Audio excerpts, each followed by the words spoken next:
So I'm going to go do Amazon delivery, right? And I'll stop and go get something to eat.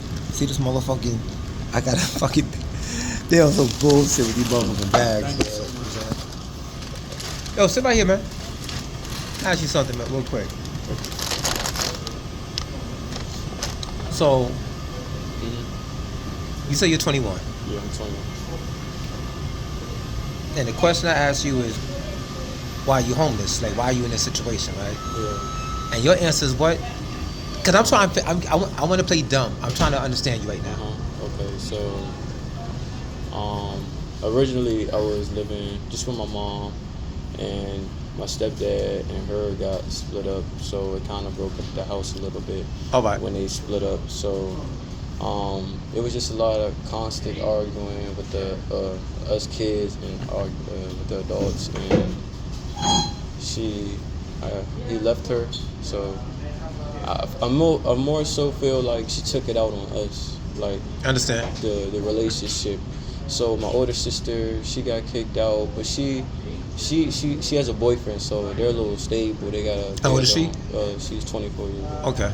So they have their own place, and so I was still there for like a couple of years, trying to work, trying to do everything. My job, I lost my job, so my mom, she got mad about me losing my job. So, What kind of job you had? I worked at this gym, St. James. I know St. James. Yeah. What was you doing? I was a cook there.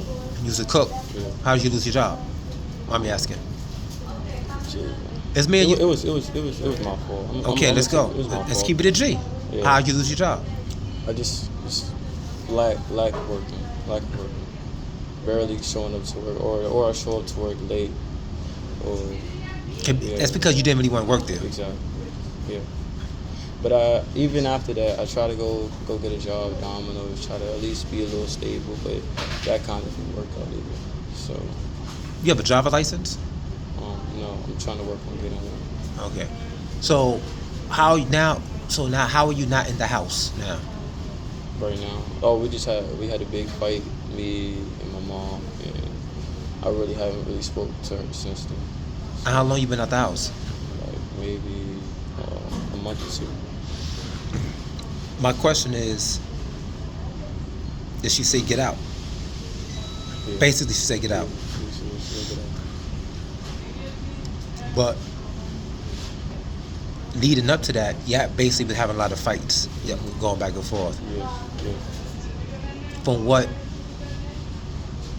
she wanted from you was for you to get a job and be stand up and do what you're supposed to do, right? Yeah. And how did you perceive that? She wants you to work and be productive because you're 21. Yeah. So how did you perceive that? Like, you telling me what to do, I don't want to work? Yeah. I ain't gonna lie, I took it wrong. I took it as, I felt like she was trying to be hard on me. But now She's you supposed talking, now you saying it's like she was just trying to look out for me. I see. Sometimes, you know, you can make some very expensive mistakes. So here's me, 18. I got upset because of my environment within the household, not of my mom, but I'm like, damn, she has to do everything. So I'm upset that she's taking care of me, my nieces, and my nephew, my little sister. Expensive mistake. Went out there, went to jail.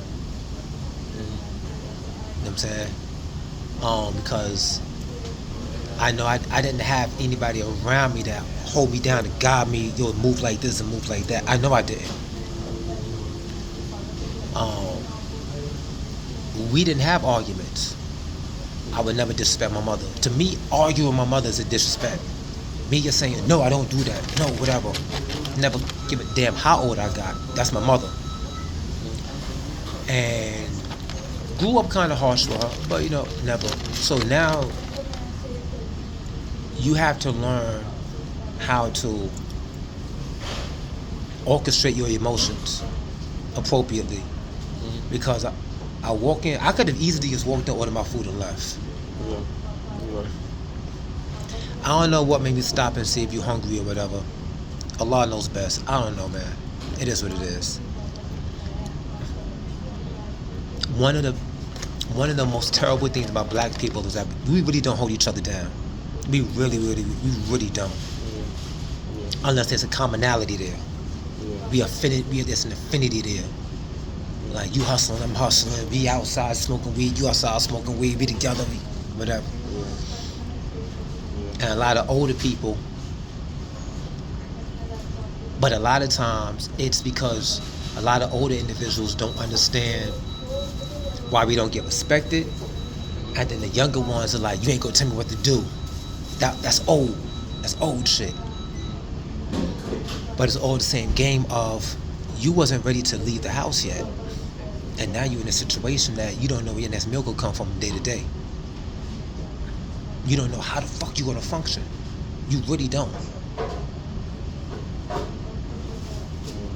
You gotta be careful because of what you become. You have an alpha male, right? You have a masculine man, then you have an emotionally unstable. The two that's really similar is the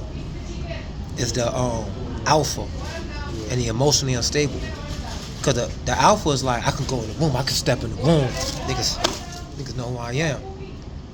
But just imagine you go in that room, niggas don't give a fuck who you are. That's like a female dressing up to look pretty and nice, and she go to the club and nobody talk to her.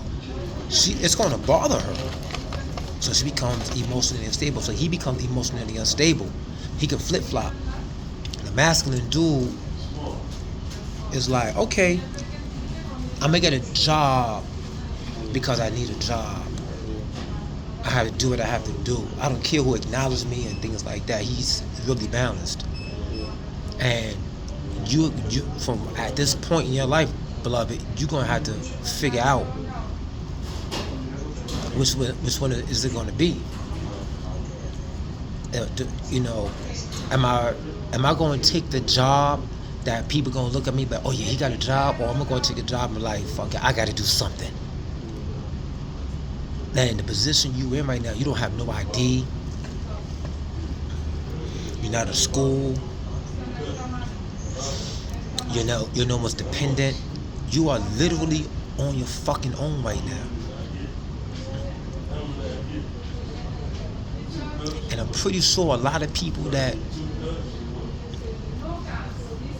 you put over your parents, maybe, or over your mother, nobody's looking out for you now. That's like a lot of gangbangers. I seen a lot of Bloods. I seen a lot of Crips. I seen a lot of tough guys. Just go to jail and they get forgot about. They can't. Right now, you can't. There's no one you can call to say, yo, I need someone to stay. And they say, come on. They say, come on. They don't say, yo, you can stay for 2 hours. There's nobody. And I'm saying that ignorantly because you haven't been at home within over a month, right? And you ain't no telling where you at every night. Bro. You gotta make some realistic decisions. Like your phone is on Wi-Fi, right? Your phone's on. You gotta do everything for Wi-Fi right now. You need to utilize that. The thing that you need to do tomorrow, I don't know how you do it or whatever. Inshallah, you gotta try to get to the social services situation. Get them people to help you. You're 21, but you're still a baby. There's nothing about you that's showing you've matured in order to develop, to hold yourself down. Because we start making those mistakes early. You gotta use that phone, whatever Wi-Fi you could connect. You gotta use that motherfucker right there accordingly. Fuck YouTube, all of that. Instagram, all of that. Social services. I need boom and boom. I need help. I need a job program. You got kids? You a what? I have a daughter. You have a daughter. And where's the baby mother? She stays. She stays here. Hmm? She stays here in Alexandria. Where? No. Where is she? She lives at home with somebody. Yeah, yeah. With who? With her mom. And the kid, but you homeless. That shit doesn't make sense. And that's crazy. And I don't know what your relationship is like, but I hope it's not super toxic. Because if it's super toxic, that's why you can't call her to go stay there. As I was growing up, we respected our elders. I thank God for my mother every day because anywhere I went, any girl I dealt with, their parents liked me. So if I had a situation, if I had a girlfriend, I had a baby mother or whatever, and I needed somewhere to stay, oh, come on. I got you. That's what they're going to say. For the fact that you have a child with this girl and you can't do that, that's a problem. Have you asked? And you still out here. Have you ever disrespected her mother? No. No. Always respected her mother. Do you and the baby mother have a good relationship? The baby mother, no. That says a lot.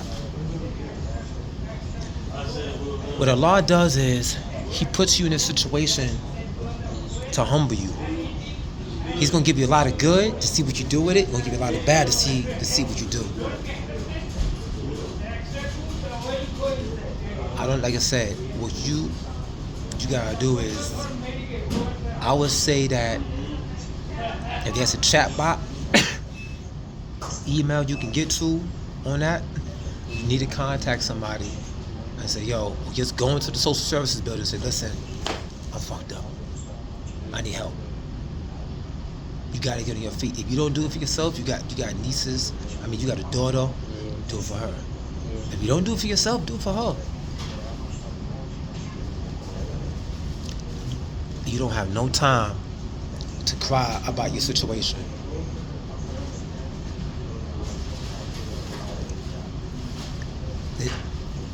There's no time to cry right now.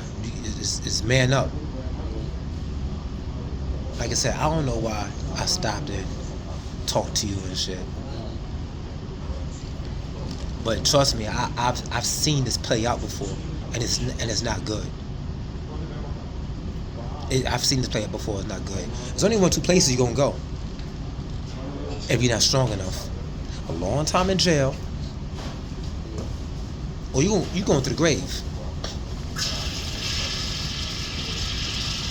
It's because of desperation. Desperation kicks in.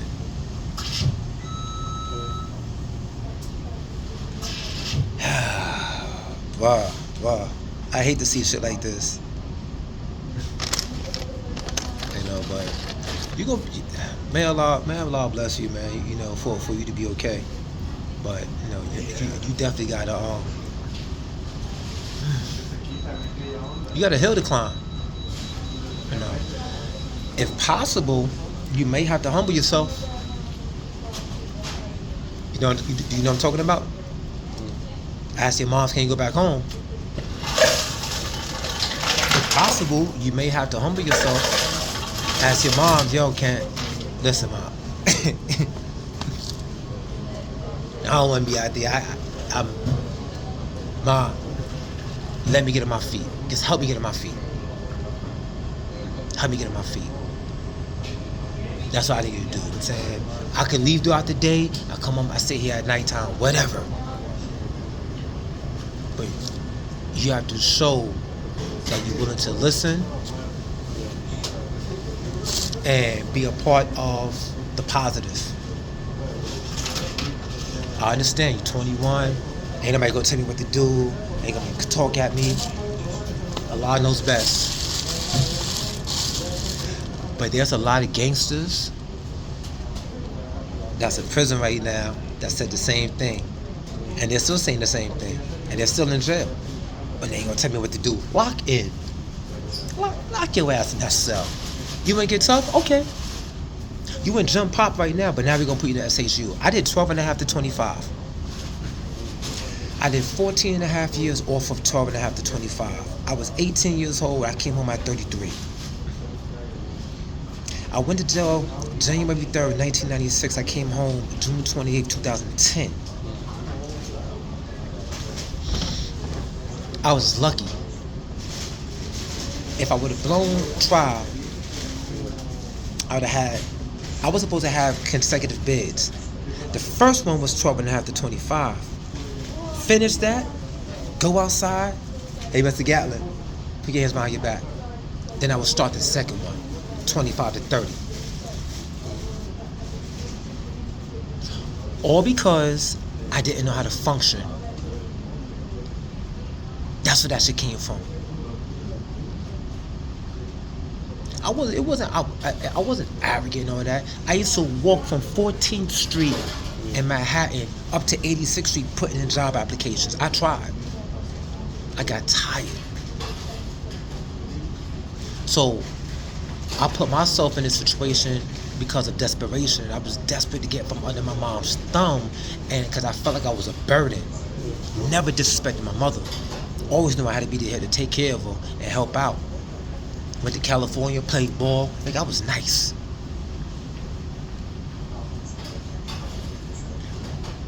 Got a felony, but wow, I got a felony, and I've worked at almost any military base you can name. I've worked at the White House. I've worked at the Capitol. I've worked at the Pentagon. I've worked at the CIA building. And that's all the blessings of the Most High, because I put myself in certain positions. You have two choices tomorrow. I don't know where you're going to be at tonight, and may Allah bless you to wake up tomorrow morning. One choice is, hey, Ma, I know shit ain't right now. I don't want to be on the streets and trying to see my daughter. I can't raise my daughter from the streets, Ma. I ain't got it. The other one is, how you doing, social services people? Listen, my name is such and such and such. I need some help to get on my feet. What can you help me with? Both of those situations put you in a position to put your pride to the side. One of my mans, right? Real quick. One of my mans. I'm still mad at him because I felt like I was begging him to get on his feet. Yeah.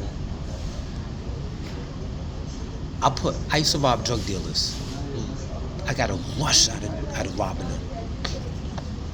I like robbing drug dealers. I like robbing spots. Now, him, he's nowhere near like me. He was going through some hard times. I said, yo, son, go down to the social service building, get public assistance, He don't want to do it. He don't want to do it. You are struggling, bro. You think Uber's gonna pay your bills? Okay, cool. And I said, yo, if I could put a gun in somebody's face, I can go down, put my face in front of those social services people's face. And that's what I did when I came home, and that shit helped me out a lot. 6 months, I ain't had to pay for no food. I had to pay for no food for 6 months. Is what it is. That you got to do that, bro. You got to take yourself and humble yourself. Man, hopefully things will turn around. You know what I'm saying? Thank you good, so man. much. I don't have no father. My father passed away, so I don't really have no older male to talk to me. You sitting here just talking to me just make my whole day. I appreciate you so much.